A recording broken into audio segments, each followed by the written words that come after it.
Del Espíritu Santo. Amén. Buenas noches, Señor Jesús. Te damos gracias por la oportunidad de conocer nuestra historia y que tenemos que cuidar y proteger y promover. Somos una sociedad gracias a ti.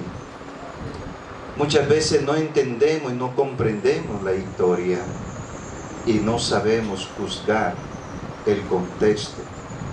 Ayúdanos, Señor, ahora por medio de esta conferencia, de este conversatorio, lograr entender cuál era el objetivo, que gracias a esa visita que tú enviaste, ha llegado la evangelización a este nuevo mundo y así conocer la verdad. Gracias, Señor, por amarnos y bendecirnos siempre. Bendice, Señor, a cada uno de mis hermanos que están aquí. Bendice, Señor, su familia y su trabajo. Aparta, Señor, todo espíritu maligno. Todo esto te lo ponemos a ti, Padre, en tus manos. Amén.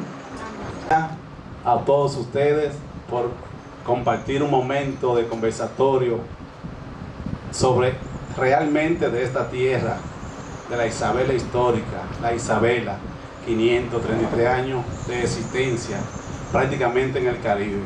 Es un orgullo para mí. Las personalidades, los amigos, los profesionales que nos acompañan hoy. Omar Garavito de Santiago, Rafaelito de aquí de Villa Isabela.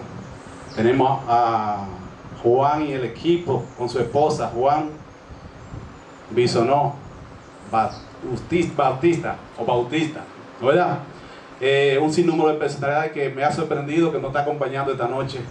Igualmente con mi hermano García aquí, una de las personas que más compartimos aquí en la Isabela Histórica, junto con su familia.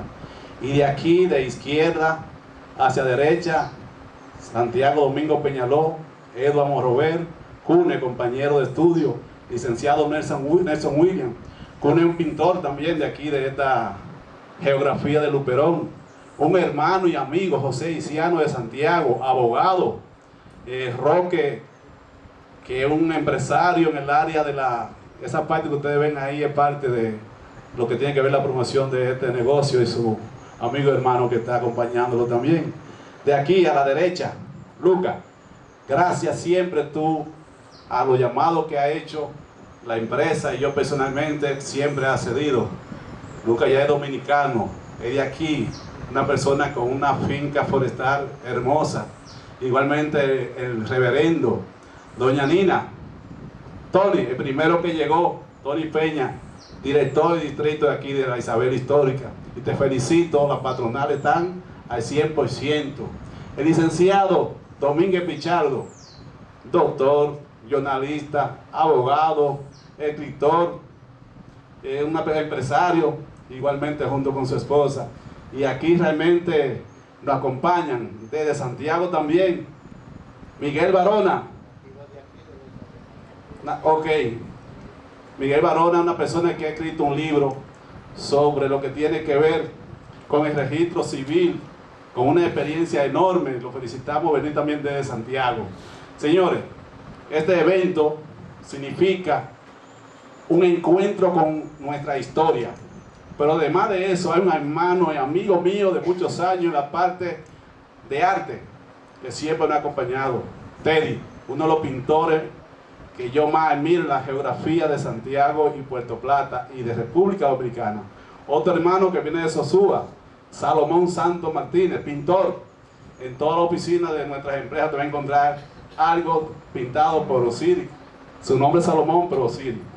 Pero lo más importante aquí en la tierra de la Isabela, la tierra del Nuevo Mundo, son varias personalidades que nos acompañan hoy. Ya ella ha tenido una vivencia aquí en el castillo. Carmen Prestinari, que nos acompaña, historiadora, documentalista, varios volúmenes de diferentes libros. Así que hoy vamos a conocer varios libros de eso. Vamos incluso a donar al ayuntamiento, a algún empresario para ir conociendo parte de lo que tiene que ver de nuestras tradiciones. Pero también una persona muy importante también que está aquí, Heuri Play. Me gustaría que se pare para que lo vean, artista plástico, una persona con un conocimiento enorme, va a aportar su conocimiento aquí hoy. Y también tenemos la arquitecta, asómese para acá, que esa sí sabe de cultura y cosas y diseño, y alguna crítica que tiene también sobre lo que tiene que ver la parte histórica de Isabela. Así que vamos a ser claros, no tenemos que ocultar. Aquí es para uno preguntar, hablar y conversar. Ellos van a ser los expositores, pero ustedes realmente van a ser lo que le van a dar la razón de ser a este encuentro. ¿Verdad, Federico Basili? La prensa. Mira esa prensa. Yo digo, salten, y inmediatamente están al lado mío. Le agradezco realmente que siempre están acompañando a nuestras actividades. Hoy yo soy un público igual que ustedes. El evento no es mío. El evento es de la Isabela Histórica. Yo soy un participante más para enriquecer de conocimiento y de la parte histórica.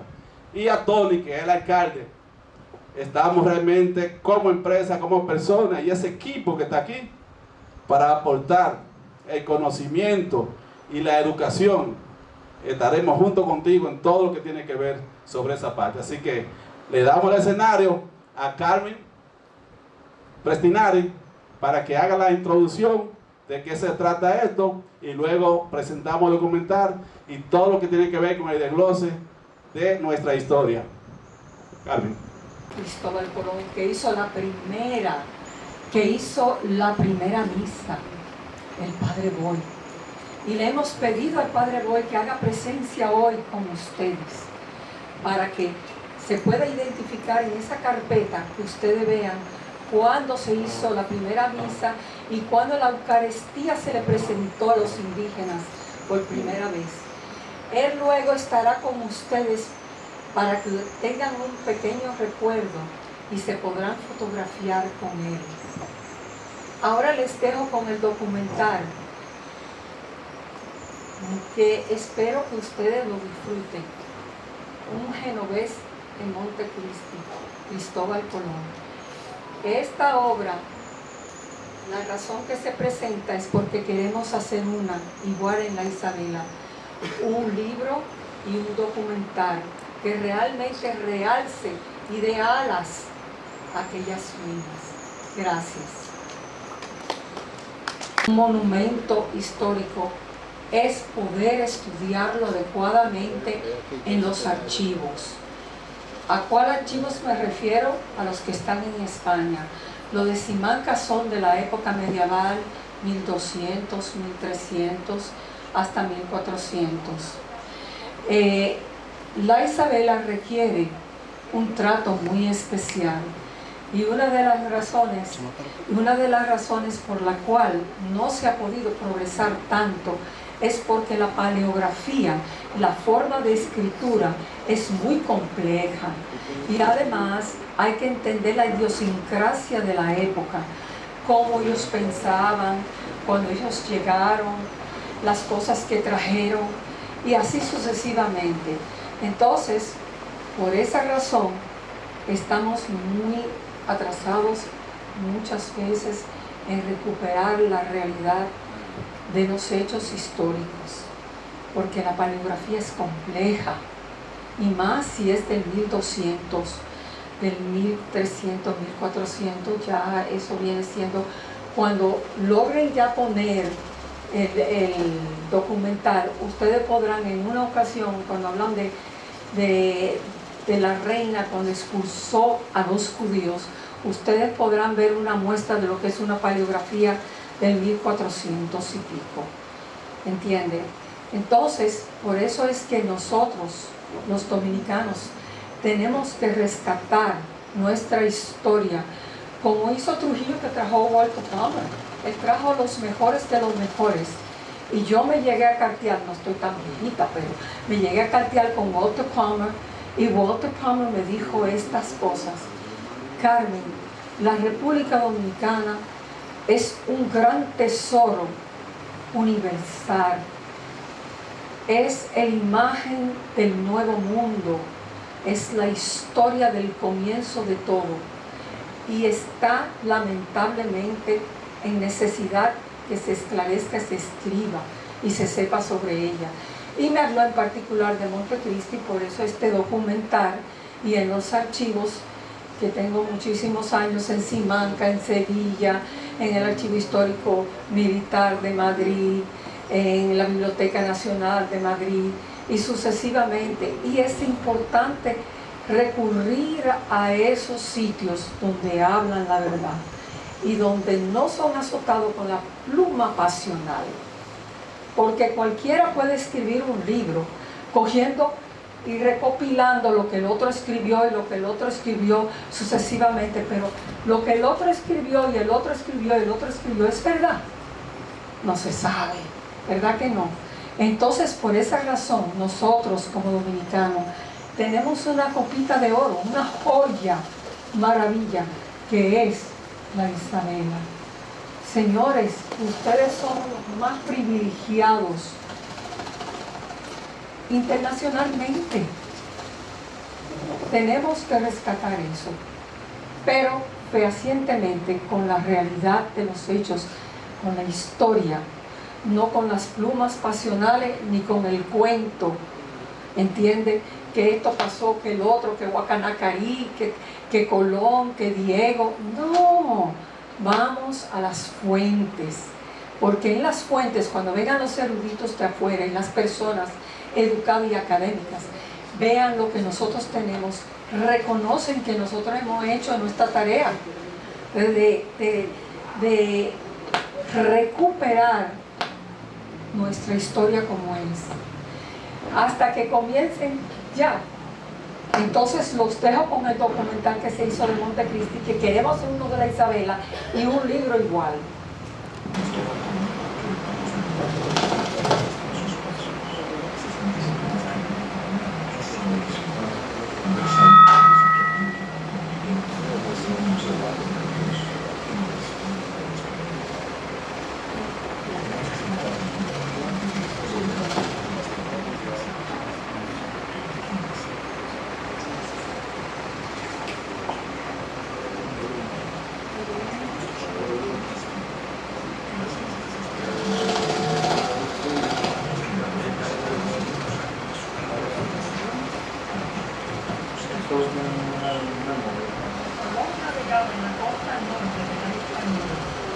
Es aquí que él encontró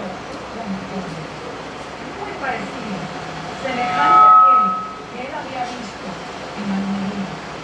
¿Sería esto una señal de fe? ¿Sería esto una profecía?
Cabo San Nicolás, ubicado más al noroeste de la isla.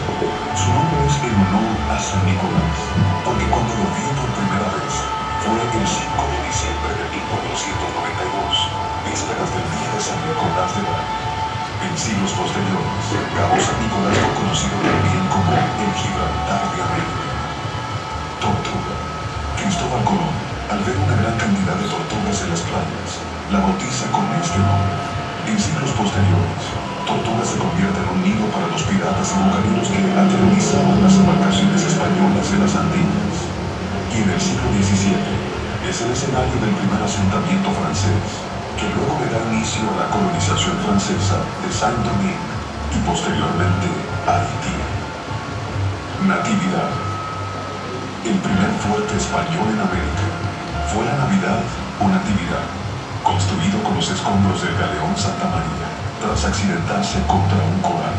Hoy día no quedan rastros de este fuerte, ni tampoco se preserva el nombre con que Cristóbal Colón le bautizó.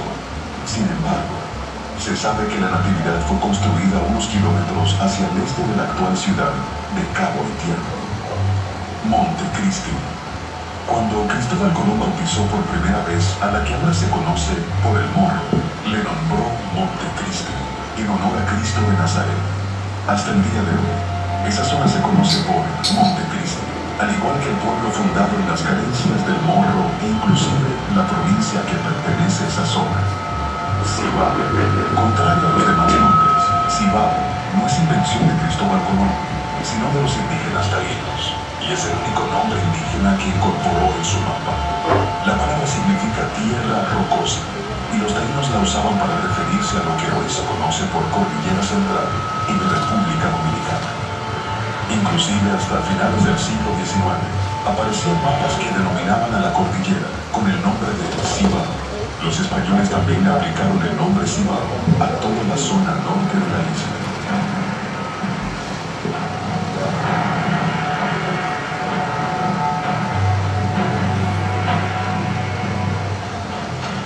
Estas llaves son simbólicas y serían las que abrirán las puertas del nuevo mundo. Es aquí que se permitirá la libertad de la fe, como se practicó en Jerusalén.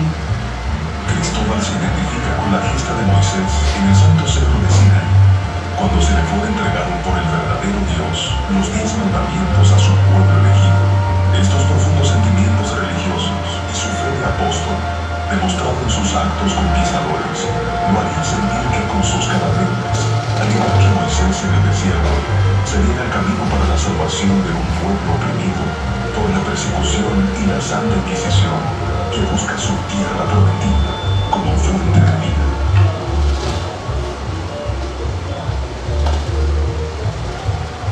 Los reyes de Aragón y Castilla habían proclamado a los judíos como malos cristianos que judaizaban su santa fe católica.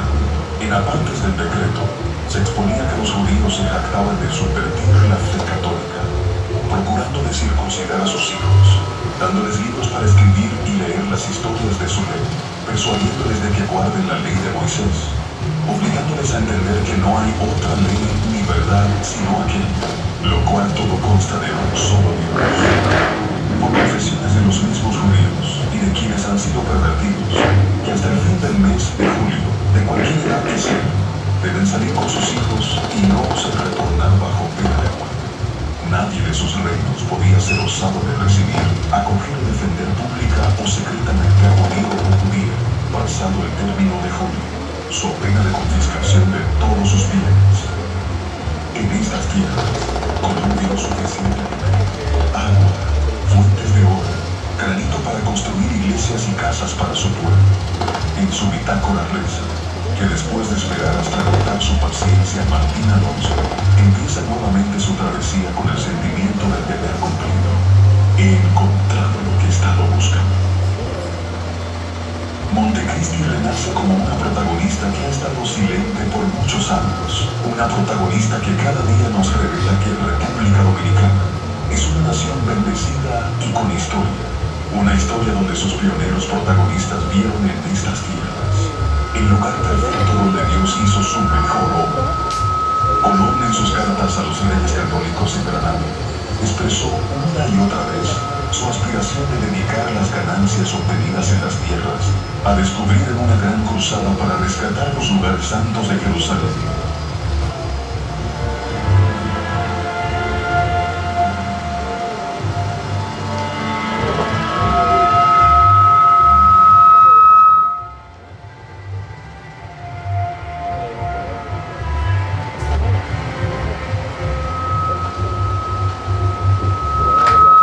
Iscaya, Kabun Canoa Guanara, Maiteabaguán, Bohío, Babeque, Iscaya, Icairi, Aruaco, Caribe, Macorís, Siboén, Tureiro, Peite, Iscaya, Guaysanequén, Macaque. Hemos dicho durante muchos años taíno. Y taíno fue una palabra que, aunque es aruaca, define una actitud, hombre de paz. Somos gente de paz. Y se ha generalizado para llamar a todas las culturas existentes en la isla taíno. Pero aquí no todos eran aruacos. Habían carib, habían siboneyes, habían macorís. Son diferentes grupos étnicos. Por eso estamos desplazando el aspecto taíno para nominar, no generalizar y convertir en una sola cultura lo que existía. Habían 5 cacicazgos y muchos de esos cacicazgos ya eran carib. Se habla del famoso semí taíno de algodón. No es semí, no es taíno, porque es carib, sí es de algodón. Con esto quiero decir que en términos de la historia muchas veces heredamos formas, pero que con el paso se van descubriendo nuevas cosas. Conocíamos el proceso migratorio de poblamiento de las Antillas, que viene desde el Alto Orinoco, llega al Orinoco, se esparce por todo el delta del Orinoco y empieza a subir a Trinidad. La datación más antigua que hay en Trinidad es 10.000 años. 10.000 años antes de Cristo. Y la datación más antigua que se tenía en lo que es la República Dominicana, 2.600 años antes de Cristo. Así que subir por todo ese arco antillano, por todas las Antillas menores, hasta llegar a Puerto Rico y de Puerto Rico pasar a lo que es República Dominicana, Haití, luego a Cuba, se tomó más de 7.000 años. Sin embargo, en este momento tenemos un móvil con el que muchos de ustedes están filmando y puede entrar perfectamente una llamada de China. A la raza humana le costó miles de años poder dominar el fuego, y ahora usted en un segundo hace así y prende. Tenemos un concepto de inmediatez. Vivimos en un mundo rapidísimo. Hace 2 años salió el iPhone 16 y ya salió el iPhone 17 con muchísimas variantes y con inteligencia artificial integrada. Pero tenemos que ver la historia y la cultura como un proceso, como un cambio paulatino.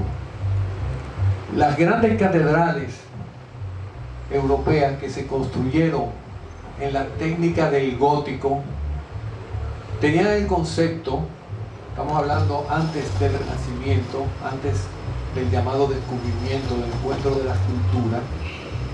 Dios era el centro del universo y el punto de fuga estaba altísimo, y por eso la arquitectura se proyecta hasta el cielo. Luego llega el Renacimiento y cambia el concepto, y el centro del universo es la humanidad, es el hombre, y el punto de fuga baja y se tira sobre la línea de los ojos una línea horizontal y una vertical, y ese punto de fuga se coloca un cuadrado y se crea una perspectiva que surge en ese momento, y es por primera vez cuando los arquitectos pueden dibujar los planos de las cosas que van a edificar. Y todos esos grandes maestros góticos, del gótico isabelino, de los reyes católicos, se quedan sin empleo porque no tienen el dominio técnico del punto de fuga, no saben dibujar, porque la arquitectura gótica se hacía a base de medidas. ¿Y dónde vienen? A la Hispaniola. ¿Y qué sucede en la Hispaniola? que el último gótico isabelino que se hace en el mundo no es en España, de donde surge, sino que lo tenemos aquí en la República Dominicana.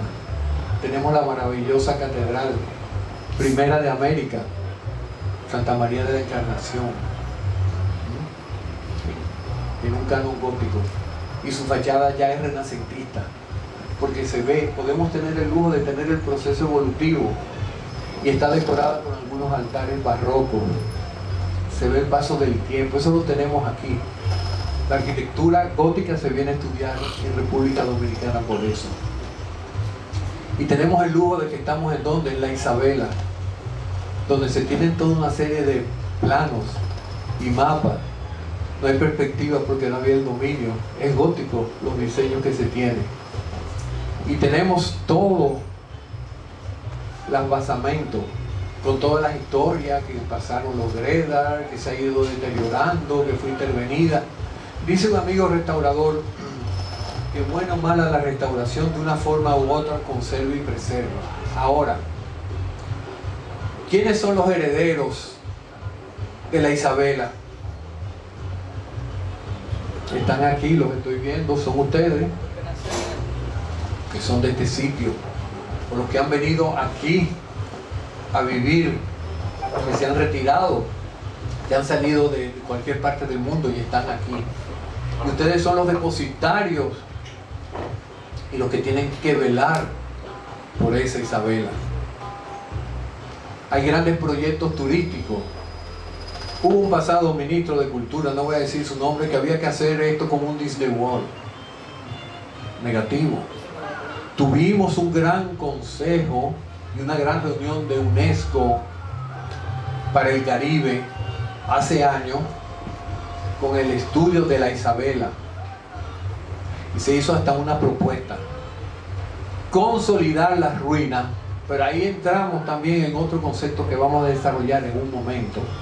Consolidar las ruinas y hasta hacer una maqueta a escala a 250, 300 metros que repitiera el poblado de la Isabela y que fuera convertido en una zona de instrucción cultural, que se habitaran las casas de manera de que fuera como un museo vivo al aire libre, que la gente pudiera caminar por esas calles, manteniendo así el lugar donde están las ruinas consolidadas.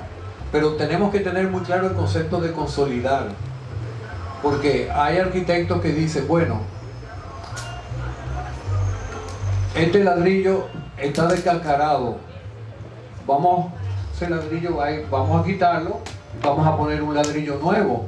No, esa es la muerte, porque lo que estamos haciendo es una intervención que rompe la tradición. Lo que tenemos que hacer es ese ladrillo, preservarlo, hacer una consolidación y reubicarla en el exacto sitio que estaba, y luego protegerlo para que el medio ambiente no lo siga desgastando. Y es un mantenimiento constante. La gente que piensa que la arqueología se hace con picos y con palas, y que las restauraciones, no, se hace con brocha. Y si por ejemplo en ese ladrillo hay un pequeño arbusto, ese arbusto no se puede sacar así, porque destruye todo el cimiento. Primero hay que hacer un proceso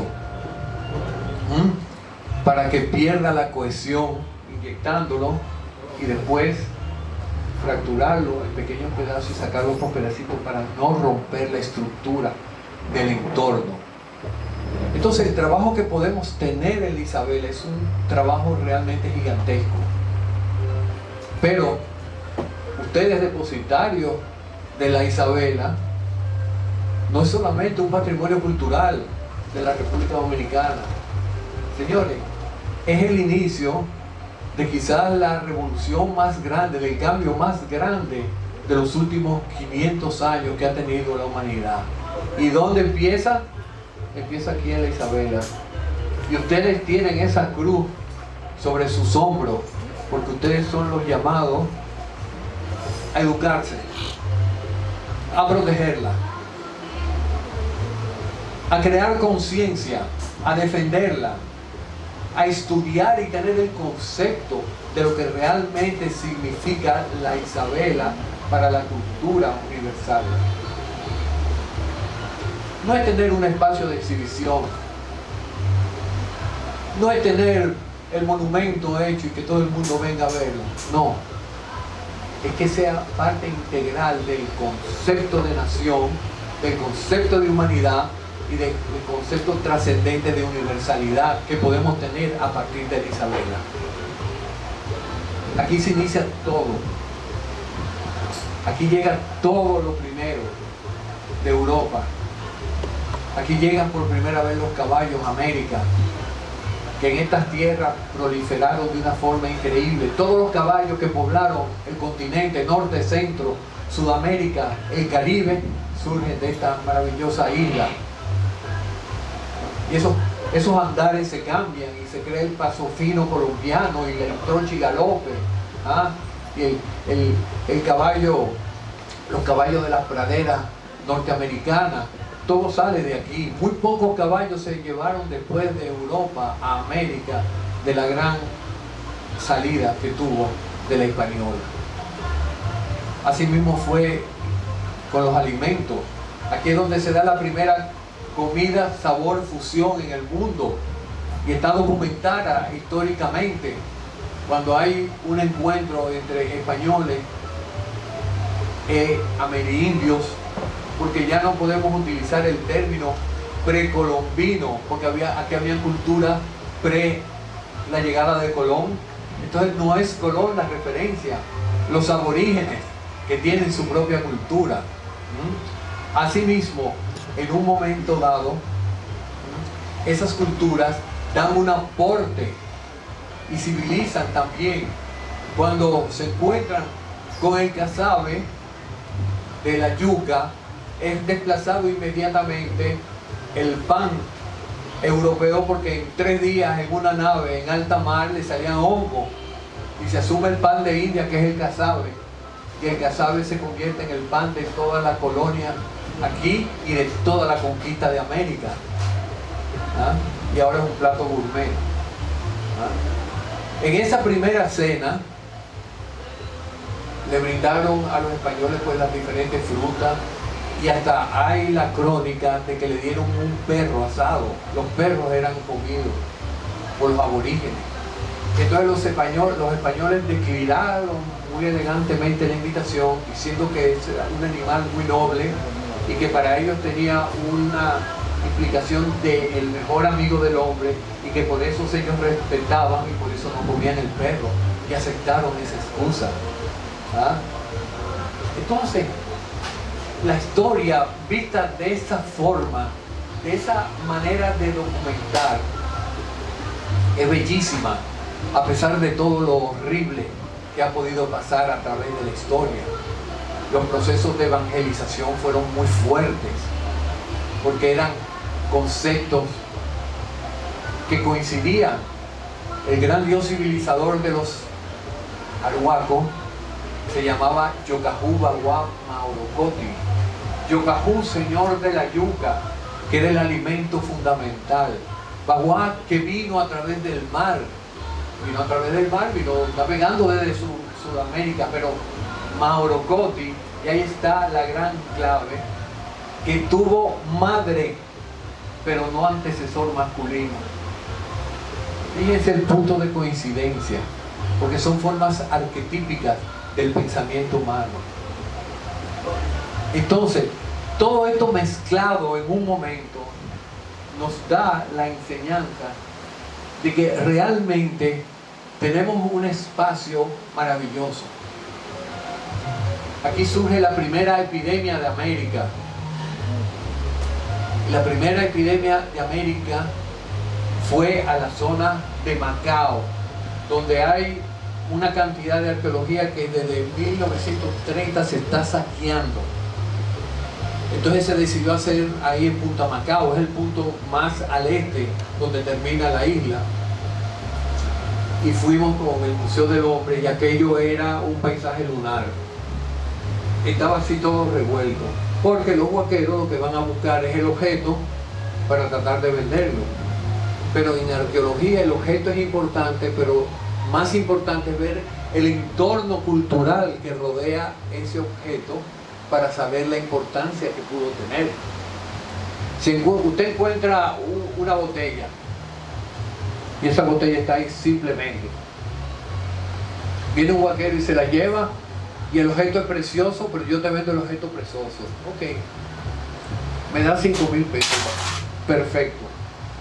Pero el entorno cultural se determina que aquí hay una persona en posición fetal que tiene una espátula mómica, que tiene 4 o 5 ollas con diferentes ofrendas, que tiene un collar de cuentas de caracoles,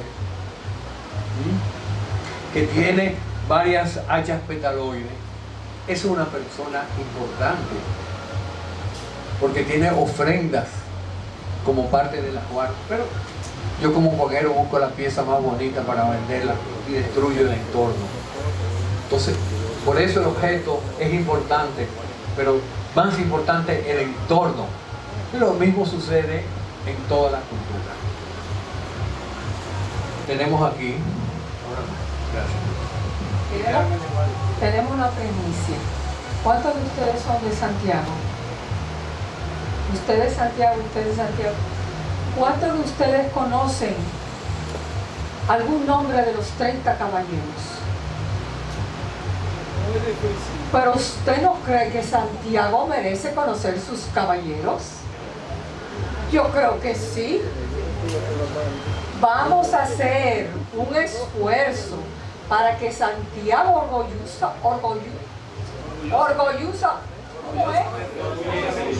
No, con mucho orgullo, mira, me quedé trabada, orgullosamente. Bueno, que Santiago tenga, aunque sea conocimiento de sus caballeros.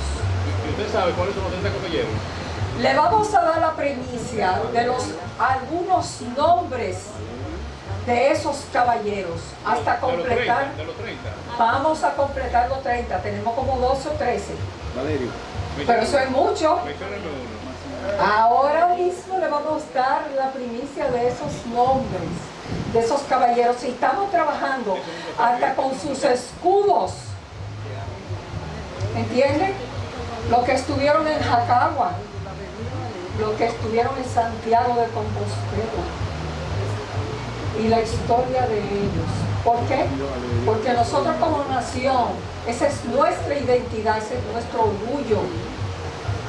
Conocer verdaderamente quiénes somos, cómo somos y cómo llegan estas personas a formar nuestra historia tan importante, especialmente la de Santiago. ¿Verdad que sí, santiagueños?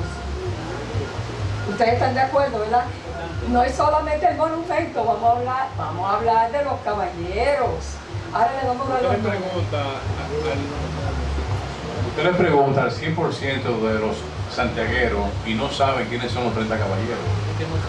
Entonces es un asunto que es importante saber y divulgar. Como esto es un conversatorio, realmente no es una charla. Entonces, cualquier persona que tenga alguna inquietud, que quiera hacer alguna pregunta con respecto a eso, pero le vamos a dar un nombre, porque esto no es cuento. Hemos trabajado arduamente en Sevilla, en Simancas, en el Archivo Histórico Militar, en el Archivo Histórico de Madrid, para poderle conseguir, y poco a poco, chin a chin, hasta conseguir los 30 caballeros, para hacer sentir a Santiago que tienen y han recuperado sus caballeros. Aquí le dejo a Geo, que le va a decir los nombres de ellos. Bueno, ya Carmen le dijo dónde hizo la investigación. Yo quiero anunciarle que el día 25 de este mes estaremos en Santiago con el canciller de la Orden del Camino de Santiago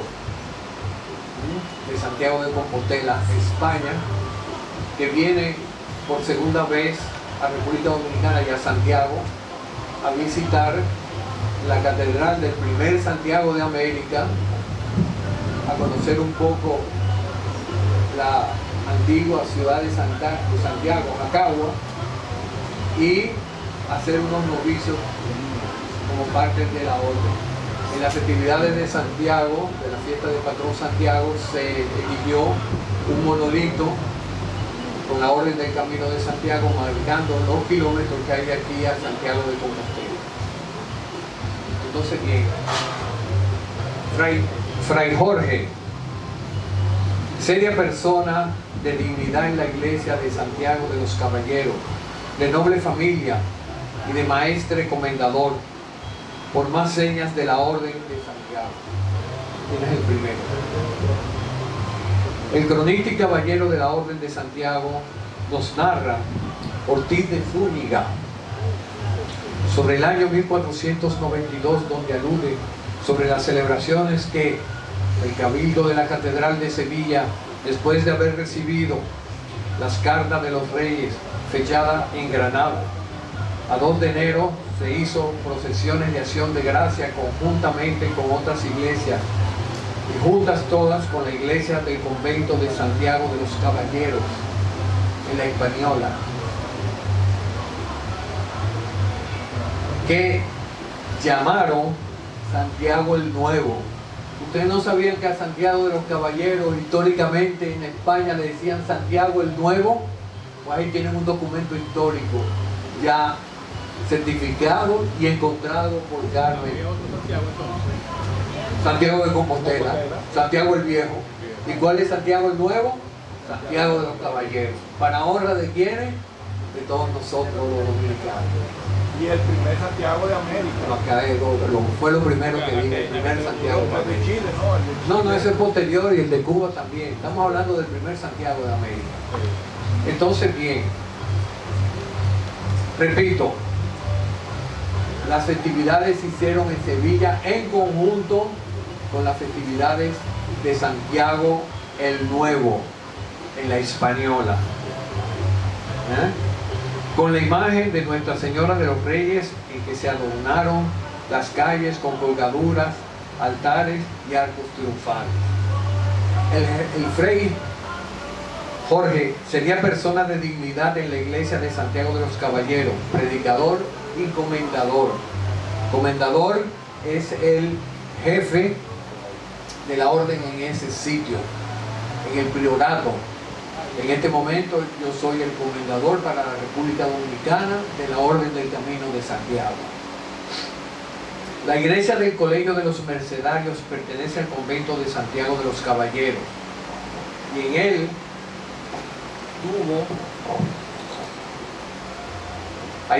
en él tuvo la sede la Hermandad del Gran Poder en el siglo XVI. Allí se puede admirar la Virgen de las Mercedes. En el segundo viaje de Colón a la Hispaniola, 1493, algunos principales caballeros. El comendador Gonzalo Gallegos, Alonso Fernández Martel, Francisco de Zúñiga, Alonso Ortiz, Pierre Alfán Rivera, Melchor Maldonado y otros que, citados ya en las guerras de Granada, no cabían en el sosiego de sus casas en España. Recordemos que eran órdenes militares, eran guerreros, eran grandes guerreros. Cuando se decía por Santiago, por Cristo, por la cruz, era una carga de caballería que terminaba siempre en acciones muy violentas, con mucha sangre de por medio. Entonces ya tenemos los comendadores. Luego tenemos también presente el Padre Boil de San Benito, catalán, para atender en la conversión de los sillos, que eran junto en Sevilla 12 eclesiásticos. Uno de ellos los recordamos como el cronista de aquel tiempo de la colonización española, ese era el Padre Las Casas. Y otro, Fray Ramón Pané, de la orden de San Jerónimo, un pobre ermitaño de la orden de San Jerónimo, como él mismo decía, quien tuvo la instrucción del propio almirante de la mar Océana, título concedido a don Cristóbal Colón, de ir a estudiar con esas comunidades indígenas los aspectos religiosos, y produce el libro acerca de la antigüedad de las Indias, donde tenemos el primer registro etnográfico de todo el continente americano. El segundo viaje, cuando llega el padre Boí, que fue un viaje muy exitoso, estamos hablando que vino de 1.200 a 1.500 personas y salió de Cádiz el 25 de septiembre de 1493. Fray Fernando Boí vino acompañado con un séquito de frailes para el proceso de la evangelización de los indios. Fray Juan Pérez y Fray Antonio de Marchena. Presbítero, Fray Rodrigo Pérez, Fray Juan de la Duela, Fray Juan Ticín, los hermanos Legos, todos eran franciscanos, esos 7. Por otro lado vino Fray Juan Infante, Fray Juan de Solorzano, de la Orden Mercedaria, Fray Ramón Pané, de la Orden Jerónima, Ángel de Neira, Abad de Lucena, Pedro Pablo de Arena, Comendador Santiaguita, Fray Jorge. Esos fueron los 12 clérigos, los 15 que acompañaron al padre Boí. Entonces, bien, señores, todos esos son documentos que Carmen ha trabajado en toda esta serie de archivos y que empieza a enriquecer la bibliografía, no solamente aquí de la República Dominicana, sino de Europa también, porque estaban en los archivos pero no se tenían. Y Carmen tiene un listado que sigue ampliando y sigue estudiando. Así que nada, cedo el micrófono a Carmen y un gran lujo y un honor estar con ustedes. Muchas gracias. Muchas gracias. No queremos ponerlos a los que están son las piernas ni a desesperarlos. Vamos a terminar pronto. Este libro yo lo hice y se titula Guardianes de la Fe. ¿Por qué Guardianes de la Fe? Y está como un rompecabezas, porque todavía nuestra historia eclesiástica no está completamente conocida, porque como le había dicho, que la paleografía es compleja y también los archivos eclesiásticos no están tan disponibles porque no hay personas que verdaderamente lo entiendan en francés, inglés, español, italiano, en latín y sucesivamente.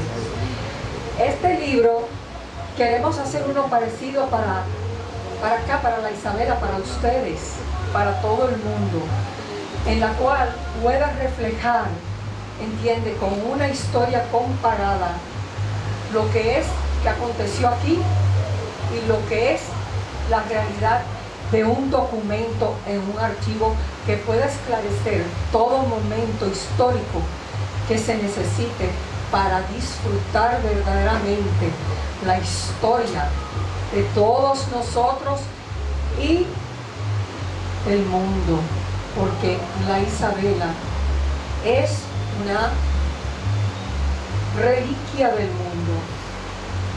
Entonces, yo voy a simplemente, disculpen, mostrarle algo que es muy importante. Ustedes conocen lo que es Cayetana de Alba, la duquesa de Alba. Sí, que ha salido mucho en Ola y en todas los. Bueno, nosotros estuvimos por allá en lo que es el castillo de Lidia, y allí nosotros podríamos entonces decir que hicimos contacto con ellos para ver lo que ellos estaban haciendo, porque ellos son los que tienen el rasguño original de lo que es el trazado que Colón hizo de la costa norte. Y quería enseñarle a ustedes por qué la Isabela no puede tener algo así. ¿Por qué la Isabela no puede tener una institución en que vengan grandes eruditos e investigadores, gentes de la universidad, a estudiar aquí, a investigar. Pongámosles alas, señores, a la Isabela. Y eso reposa en las manos de todos ustedes. Yo estoy dispuesta a completar los 30 caballeros, pero también estoy dispuesta a ayudarlos a recuperar la verdadera historia de la Isabela y ponerla en alto. Gracias y buenas noches.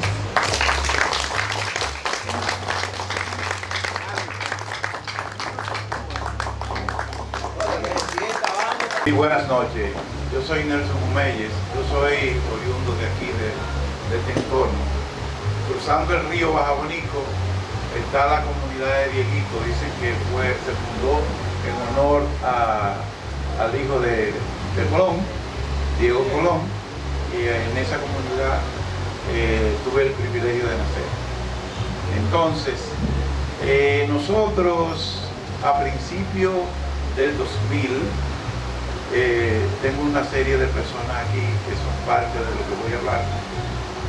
Fundamos un grupo para el desarrollo de la costa de Villa Isabela, y lo fundamos aquí mismo, en esta comunidad donde nos encontramos hoy. Entonces, ese grupo era para trabajar, para preservar la historia, nuestra historia, y también traerle desarrollo a la zona. Hemos coincidido con su planteamiento en muchas partes. Entonces, en el 2009, el 12 de octubre, aquí en esta comunidad, tuvimos la visita vinieron 3 ministros, ¿verdad? Usted estaba ahí. Vino el de Medio Ambiente, vino el Cultura, y vino, me falta uno, Turismo. Exactamente, Turismo. Yo soy un historiador frustrado porque no pude hacerme profesional de la historia. Me he quedado solo con algunas intuiciones. Y por eso cuando Juan me envió la invitación para venir aquí en esta fecha, yo me sentí extraordinariamente motivado a venir acá. Sin embargo, yo tengo una opinión que la voy a plantear aquí con todo el ánimo es un conversatorio, con todo el ánimo constructivo, sin nada destructivo. Veo que la carga de las exposiciones favorecen la perspectiva hispánica y muy poco a la perspectiva indígena. Y creo que, por ejemplo, al lado de aquel señor debió haber un indio, un indígena, al lado de él.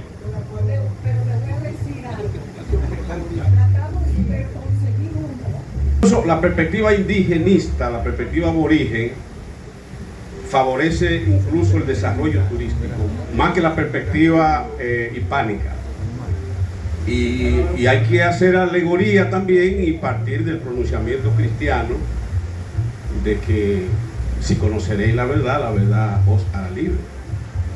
Entonces hay que plantearle claro a todo el que venga aquí a visitarnos como turista que aquí fue que se inició el genocidio que llevó a cabo España en América. Y eso hay que decirlo siempre porque romantizar la historia del conquistador, del vencedor, no es rendirle culto a la verdad histórica. Los muchachos que asisten a una cátedra de historia, de arqueología, tienen que saber qué fue lo que pasó aquí. Por ejemplo, el término conquista que usted lo utilizó, ese término debe ser borrado de una nueva historiografía, porque aquí no hubo conquista. ¿Qué conquista va a haber? Donde habían 400.000 más o menos indígenas totalmente en la edad de piedra contra una gente armado hasta los dientes. Eso fue un genocidio y puro y duro. Y la Iglesia Católica se prestó a eso. La Iglesia Católica se prestó a eso. Fíjense que el único que sacó la cara por los indígenas fue Fray Antón de Montesinos, y lo llevaron al ostracismo de una vez. Salió de aquí y murió en España, vuelto un desastre el pobre, porque defendió la clase aborigen. Entonces, es tiempo de que desarrollemos una perspectiva más vinculada a los verdaderos propietarios correctamente de los indígenas, de las personas, y verlo como víctimas de un genocidio. Y eso, construir una historia de ese tipo, ayuda primero a establecer la verdad histórica realmente, y ayuda al desarrollo turístico, porque a un turista que venga aquí y decir, mira, aquí comenzó el genocidio, y de ahí para adelante hablamos, aquí comenzó el genocidio, ¿entiendes? Pero eso de la conquista y romantizar que salieron 30 caballeros, formó una ciudad, no, eso es una civilización que vino a abusar. Esto debiera estar lleno de indígenas aquí, si no lo hubieran asesinado, ¿entiendes? Y nosotros lo hubiéramos conocido en cuerpo y alma. De manera que en un próximo evento, yo estoy a la orden de colaborar con lo que yo pueda. Vamos a organizar un evento donde se plantee la perspectiva indígena, la perspectiva aborigen, y con mucho gusto. Y esto es constructivo, esto es para el desarrollo, ¿entiendes? Un abrazo para todos y gracias por la invitación. Ya en Valladolid, y lo que me encontré me espantó. No lo pude creer. Rodrigo de Bastidas poniendo en las manos de los indígenas armas para que se defendieran. Fíjese que yo empiezo la conferencia hablando de Arhuaco como un homenaje a las naciones amerindias. Es lo primero. Segundo, puede haber un romanticismo de las órdenes europeas, pero ese romanticismo también tiene que ver con el valor de las naciones. Lo primero que yo hice fue desmitificar el concepto taíno, unificador de una sola cultura en la isla, para apoyar la definición antropológica de las diferentes etnias, Arhuaca, Carib, Siboney, etcétera, etcétera, etcétera. ¿Por qué? Porque ¿qué hace el poder? ¿Qué hace el imperio?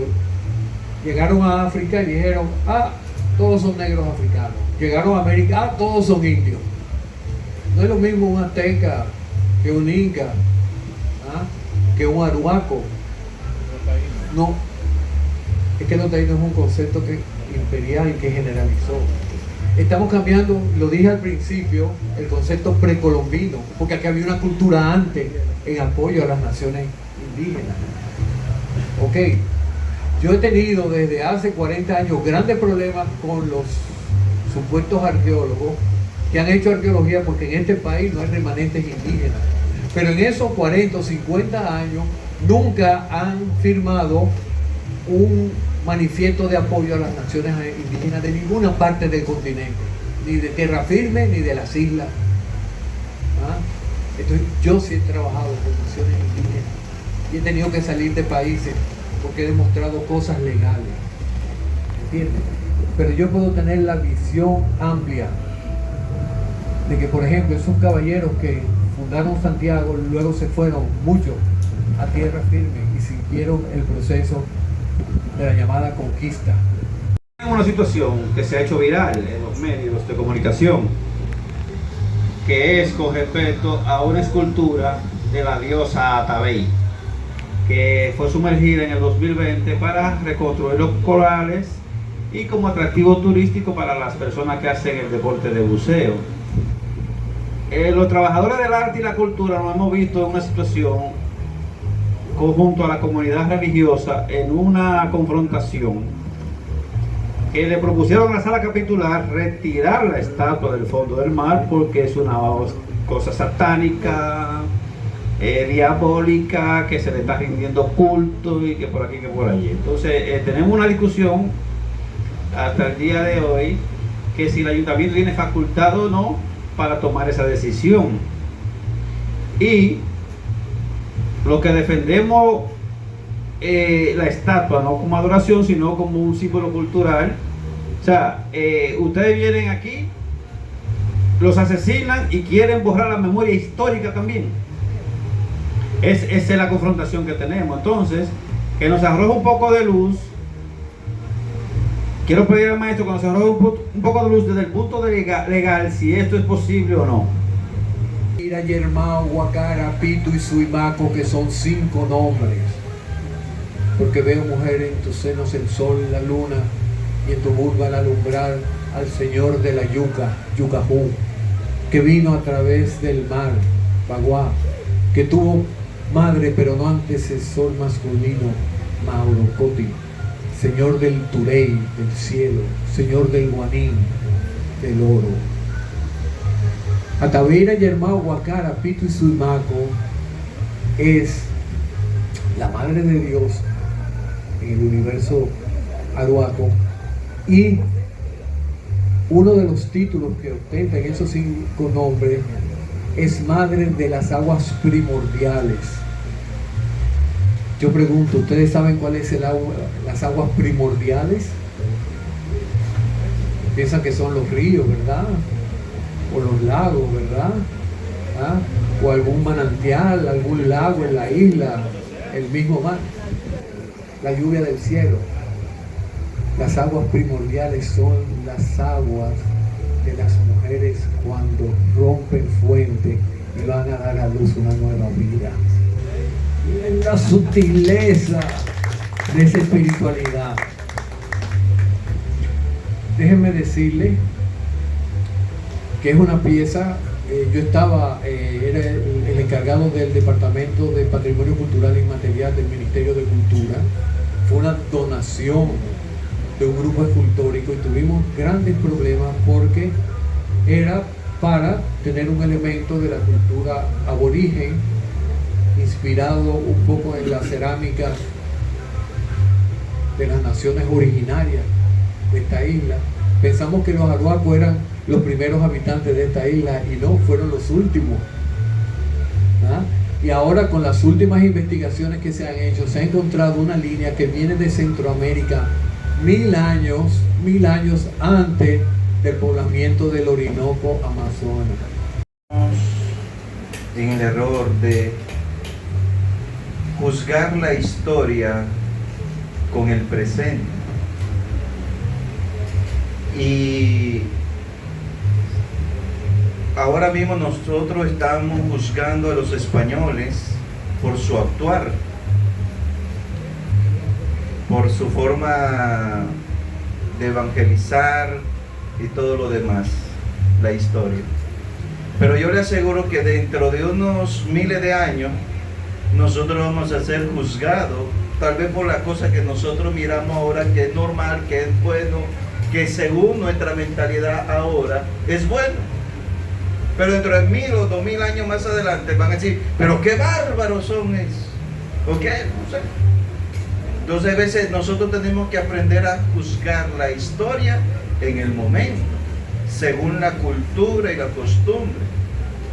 Y ya usted bien lo explicaba ahora con la forma de evangelizar. La misma iglesia siempre cuando evangeliza tiene que agarrar la cultura. Pero como siempre sucede, hay buenos estudiantes y hay malos estudiantes. Hay algunos que hacen bien las cosas y hay otros que se equivocan y hacen su pensar.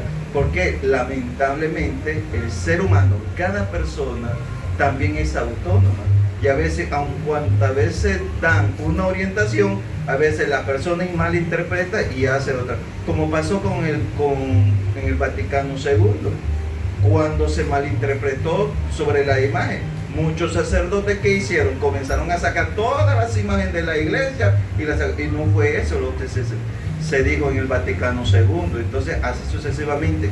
Muchas veces nosotros no interpretamos la historia en su época, porque así como vinieron los españoles, los franceses, los ingleses a conquistar esta tierra, así pudo haber venido los musulmanes y ahora mismo todo el mundo seríamos musulmanes. Eso porque era lo que se vivía en la época, la conquista. Incluso el mismo Colón, cuando vino aquí, nos llamó indio a toda América porque pensaba que había llegado a la India. Ya, entonces a veces tenemos que entrar en el contexto. Que no tiene sentido, algo así. se convierta en algo viral, que es la palabra correcta en estos tiempos, pero sí dejarle a la comunidad algo que para mí es fundamental y que lo he ido incluso tratando con los amigos y con mucha gente en diferentes escenarios. Yo trabajo también como docente en artes en un centro educativo del Ministerio de Educación hace ya muchos años. La Isabela, una ciudad, un lugar con una historia tan importante y con un legado cultural que trasciende la isla de Santo Domingo, sino América y Europa y el mundo, ha sido marginada, ha sido olvidada, ha sido distorsionada. Realmente, ¿qué ha pasado? Que la Isabela histórica, la Isabela, como nosotros la conocemos, la Isabela histórica, no ha ocupado el lugar que corresponde en la importancia en la cultura de lo que es la humanidad. ¿Por qué ha pasado? ¿Por qué se ha mantenido opaca, oculta y olvidada durante 500 años? Voy a explicar algo. En la Isabela hubieron varias personas que se interesaron y se dedicaron a estudiarla y a descubrir la realidad histórica que aconteció allí. Lo que pasa es que cuando uno ama, uno no se cansa. Cuando yo estuve en 1987 con José María Krushkin, ustedes no saben eso. ¿Te recuerdas de mí? Pero usted se recuerda de mí. Yo era la señora embarazada de 8 meses que tenían que subir en una silla al mulo y del mulo subirme al tractor para poder defender, ¿entiende? Esos fondos que venían de Gainesville, de la Universidad de Gainesville con Kathleen Deegan. El grupo de nosotros. Exactamente. Apoyamos a Roset, incluso en la cabecera de la provincia de San Felipe hicimos una conferencia donde Roset puso su hallazgo de lo que era la Isabela histórica y fuimos allá para San Felipe. Bueno, yo dormía en una hamaca. Me entraban en la hamaca y me sacaban en la hamaca. ¿Entiendes? Porque yo no podía, que yo estaba en todo. Pero yo amo a la Isabela y yo amo a su gente. Desde hace muchos años, incluso hemos trabajado juntos en labores sociales, junto con nuestra querida amiga Sobeida, que es una incansable luchadora por el desarrollo y lo que es la proyección de la parte oeste de Luperón y la Isabela. Tú vas a pasar a la historia si tu esfuerzo y tu objetivo no se dedican solamente a recoger basura y a limpiar una calle. Vamos a proyectar a la Isabela en los medios de comunicación masivos y dedicar tiempo, esfuerzo y recursos para proyectar a la Isabela como un faro de luz y que ha sido olvidado por las autoridades desde hace muchos años. Entonces, dedica tu tiempo que queda como encargado de la Junta para proyectar a la Isabela con todo el esfuerzo de una ciudad histórica, cultural y religiosa que va a atraer turistas y personas interesadas del mundo entero. Mire, en primer lugar, de lo que Ovalle estaba hablando, no es una ni dos reuniones que se han hecho aquí. El señor Tita Bisonó, Omegui, nosotros hemos hecho muchísimos cartelones. Cuando ese puente, nosotros luchamos con ese puente bastante, pero nosotros estamos viviendo en una zona muy olvidada de todo el mundo. Yo recuerdo que nosotros hicimos una caminata desde la Isabela histórica, de donde nosotros vivíamos, de donde nos sacaron a nosotros y vinieron y nos botaron aquí, que para yo ver gente de las que pasan por la calle, si no van a mi restaurante, no la ven. A nosotros nos hicieron un daño con botarnos de allá y tirarnos aquí. Lo digo en qué sentido. Nosotros pudiéramos tener el mejor ayuntamiento del Nuevo Mundo de República Dominicana. Tenemos uno allí que tiene cuántos años que comenzó. No se sabe cuántos años tiene que comenzó y todavía ni siquiera lo han podido terminar. Y nosotros estamos viviendo en una zona turística, viene turistas, viene todo el mundo a vernos nosotros.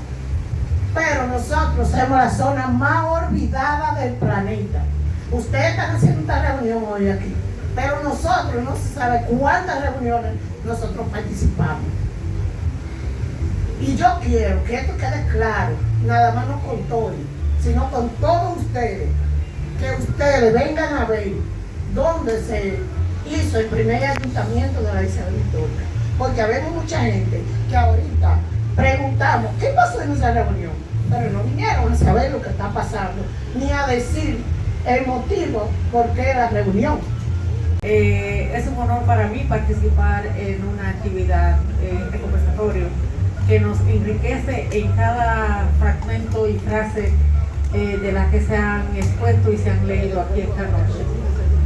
Para poner en valor lo que nosotros conocemos como la Isabela histórica, el castillo, el lugar que no pudiéramos decir donde todo comenzó, sino una continuación de lo que ya venía existiendo por la parte indígena, taína, arahuaca, de todas las denominaciones que pudieron existir aquí en toda el continente y toda la zona. Me siento comprometida siempre con lo que es el desarrollo de la Isabela histórica. Estando nosotros trabajando en la oficina de turismo, recuerdo medir metro a metro para tener las calles que hoy tenemos, que podemos decir que sacamos la Isabela histórica del polvo y ya cuenta con sus calles. Nosotros nos preocupamos mucho en hacer muchos cursos de gastronomía, que la gente aprenda a hacer algo, cómo presentar un pescado de una forma diferente, con chefs nacionales que pudieron llegar hasta aquí, hasta esta zona. Pero hace falta más que eso, más compromiso. Saber que si nosotros no somos responsables del metro de tierra que pisamos para el desarrollo de esta zona en conjunto, porque no es nada más la Isabela histórica, tenemos que seguir con el territorio unido, porque lo hemos ido fragmentando y la historia no es divisible en este caso. Entonces, por el bienestar de nuestras comunidades hermanas, de toda la geografía, de toda la región, nosotros debemos de empezar a reanimarnos para que creemos esa entidad que pudiera no tirar la toalla para nosotros alcanzar los objetivos que estamos buscando por el renacer de la Isabela, poner en valor todo lo que tenemos sin olvidar de dónde venimos y hacia dónde vamos, y que nuestros niños, la juventud, el visitante, el turista que ya se ha hecho parte de nosotros también. Es decir, como en esos tiempos también empezó el turismo. Y la invitación es 100% de invitados participaron. Eso es importante. Nosotros aquí, cuando comenzamos a invertir, porque muchas personas piensan que yo no soy de aquí. Mi abuelo nació en Belloso.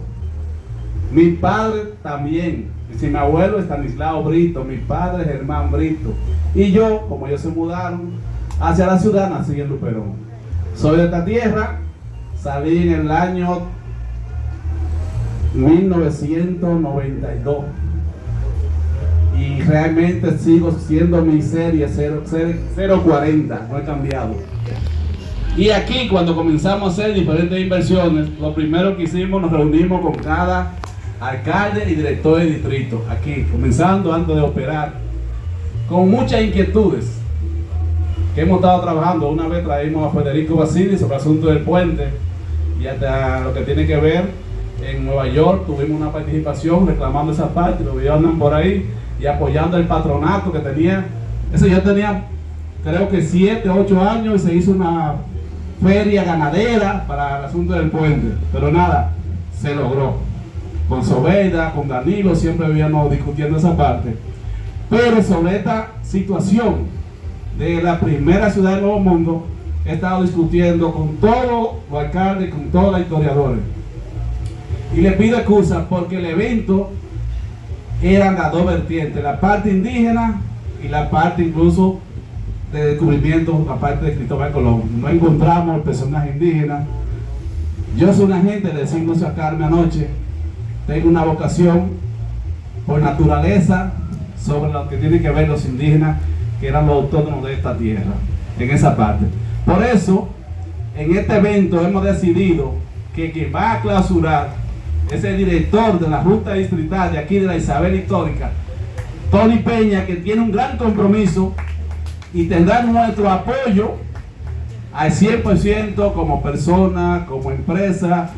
Estaremos dispuestos a caminar todo lo que hay que hacer, y más con la compañía que tenemos, de que no ha hablado la arquitecta, nada más le han dejado a Carmen y le han dejado. Yo estoy aquí, ahí escondidita, pero hoy hice un recorrido con ellos, que son los historiadores. Yo soy arquitecta, yo lo único que hago es acción. O sea, cuando los historiadores investigan y hablan, yo pongo manos a la obra. Y yo creo que hay muchas cosas que hacer aquí en la Isabela, y estoy a la orden para eso. Luego, en otro siguiente conversado, pues ya veremos más con detalle de lo que hay que hacer, de los planos, de la ciudad antigua que se movió, del pueblo que estaba enfrente. Yo creo que lo de la maqueta escala es algo muy interesante y se puede hacer enfrente, o sea, pero tenemos ahí el terreno.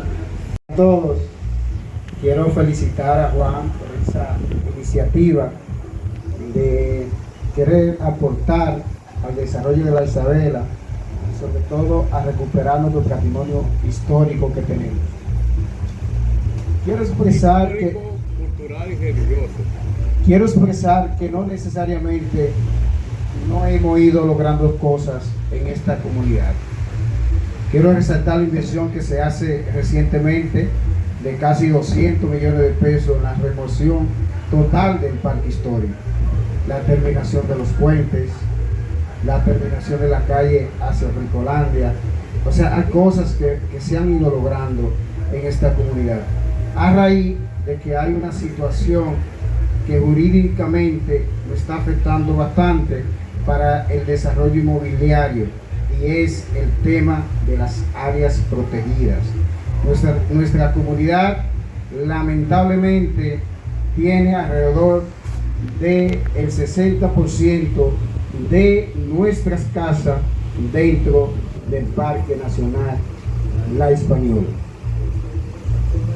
Quiero resaltar que nosotros, con una comisión de alcaldes, visitamos al presidente hace unos meses y le hablamos de la Isabela. La palabra que el presidente nos expresó a nosotros no solo nos motivó, sino que nos expresó el conocimiento que tiene de esta humilde comunidad. Nos dijo que la Isabela histórica es el referente con mayor valor en todo el país histórico. Recientemente, dado a esa visita que nosotros le decíamos que teníamos que efectuar proyectos y dar a conocer el valor cultural e histórico que tiene la Isabela, el martes pasado recibimos la visita del viceministro de la presidencia, porque ya hay un proyecto aprobado que se va a llamar la Ruta de Colón.